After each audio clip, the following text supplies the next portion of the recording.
안녕하세요. 좋은 아침입니다. 오늘은 누가복음의 시작인데 이 시작하기에 앞서서 인트로 이 내용이 조금 있어요. 그래서 시간을 너무 많이 초과하기 때문에 제가 이 부분만 따로 좀 빼서 말씀드리려고 하거든요.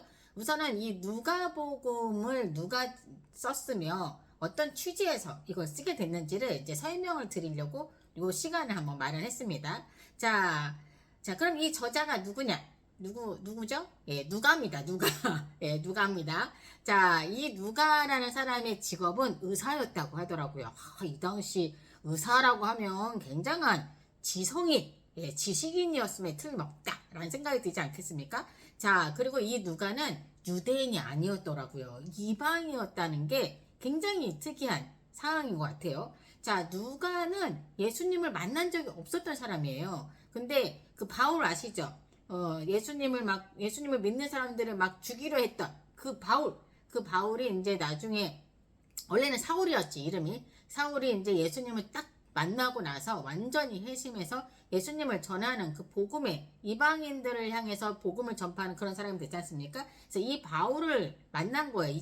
바울이 2차 전도 여행 떠났을 때. 자, 그때 우연히 사도 바울의 얘기를 듣게 되는데, 그러면서 그 예수님의 얘기를 들으면서 이게 무슨 얘기지 하면서 바울과 함께 이제 길을 같이 떠나기 시작했던 것 같아요. 근데 누가는 바울의 제자는 아니라고 합니다. 아니고 그냥 동역자로 많이 표현들을 하고 있더라고요.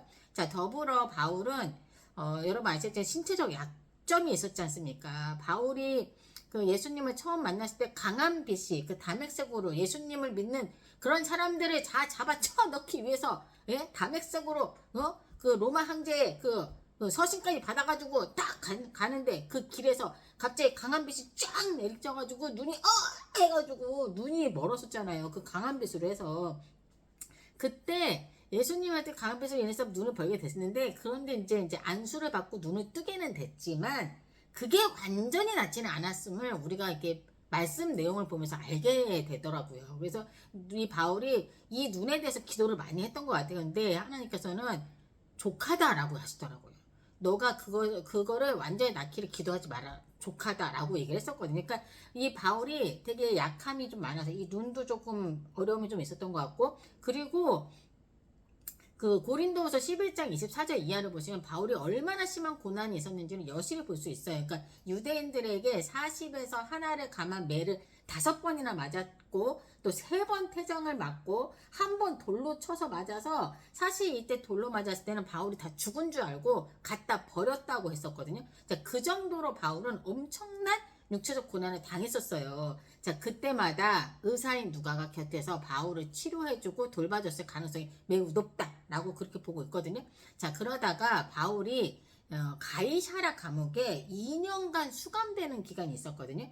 그 기간 동안 누가는 이제 할 일이 없잖아요. 그래서 바울을 쫓아다니면서 예수님의 그 행한 일들에 대해서 너무 많이 들었고, 그리고 예수님에 대해서 이런저런 얘기가 너무 많아. 그러다 보니까 이 바울이 갇혀있는 이 기간 2년 동안에, 그러면 내가 예수님의 행적과 예수님에 대한 그 숱한 소문의 진상들을 파헤치자! 이렇게 해가지고 그 진상들을 파헤치기 위해서 팔레스타인 현지 취재를 하고 다녔다는 겁니다. 예. 그러니까 그는 뭐가 진실인지 일일이, 저기 누가가 직업이 뭐라고 했죠? 의사였지 않습니까? 정확해야 돼. 사실이어야 돼. 그래서 뭐가 진실인지 정확하게 다 파헤치기 위해서 이제 목격자들을 다 만나서 그들의 생생한 증언을 다 취재하고 인터뷰하고, 그리고 제자들의 얘기, 그리고 예수님의 어머니 마리아의 증언 등, 또 예수님의 그 오병의 기적이 있었던 그, 사실 오병이어에 5,000명, 또 7병이어에 4,000명 이상의 많은 사람들이 있었잖아요. 그리고 고침받았던 자들의 증언, 예수님을 섬겼던 여자들의 증언, 이 모든 걸 다 현지를 돌아다니면서 막 취재를 했기에 1장 3절에서 누가가 뭐라고 얘기하냐면, 그 모든 일을 근원부터 자세히 미루어 살핀 나도 데오빌러 각하에게 차례대로 써보내는 것이 좋은 줄 알았노니 라고 써 있거든요. 여기 누가복음 1장을 여러분들 보시면요, 뭐라고 써 있냐면, 우리 중에 이루어진 이 예수님에 대한 이 사실에 대해서 처음부터 목격자와 말씀에 일꾼된 자들이 전하여준 그대로 이제 내력을 저술하려고 붓을 든 사람이 사실 많았었다고 합니다. 예. 이 일이 보통 일입니까? 그러니까 이 일에 대해서 이렇게 저도 지금 일기를 쓰지만 일기 쓴 것처럼 쓴 사람도 있고 진짜 이거를 막 기록해 놓겠다는 이런 일이 어디 있어 그러면서 막 다 적어 놓은 사람도 있었던 건가 보죠. 자, 그 모든 일을 근원부터 자세히 미루어 살핀 나도 데오빌러 각하에게 차례대로 써보내는 것이 좋은 줄 알았다라고 해서 이 글이 이 누가복음이 시작이 되거든요. 자, 그러면 이 데오빌로라는 사람은 또 누군가? 자, 이 누가가 이 사람이 누구길래 이 누가가 이 사람에게 이렇게 따로 서신을 써가면서 예수님에 대해서 상세하게 알려주고 있는 걸까라는 생각이 들더라고요. 자, 이 데오빌로라는 이름의 뜻은 하나님을 사랑하는 사람 또는 하나님의 친구라는 뜻이라고 하더라고요. 그래서 어떤 신학자들은 이건 실제 인물이 아니라 하나님을 사랑하는 모든 이들에게 보내는 복음이다 라고 상징적으로 보는 견해가 있다라고도 하더라고요. 자, 근데 누가는 이 데오빌로 각하라고 부르고 있거든요. 이거는 단순한 존칭이 아니라 로마의 고위관리나 귀족들에게 붙이는 공식적인 칭호였다고 하더라고요. 그러니까 그래서 데오빌로는 실존 인물이었고 로마 고위층의 인사였을 가능성이 아주 높다라는 견해가 있다고 합니다. 자, 누가는 그에게 이미 배운 바의 확실함을 알게 하려 한다라고 말을 하는데요. 즉 데오빌로라는 이 사람은 이미 예수님의 복음을 어느 정도는 들은 사람이었지만 정확한 근거를 확인하고 싶어 했던 이방 지식인이지 않았을까.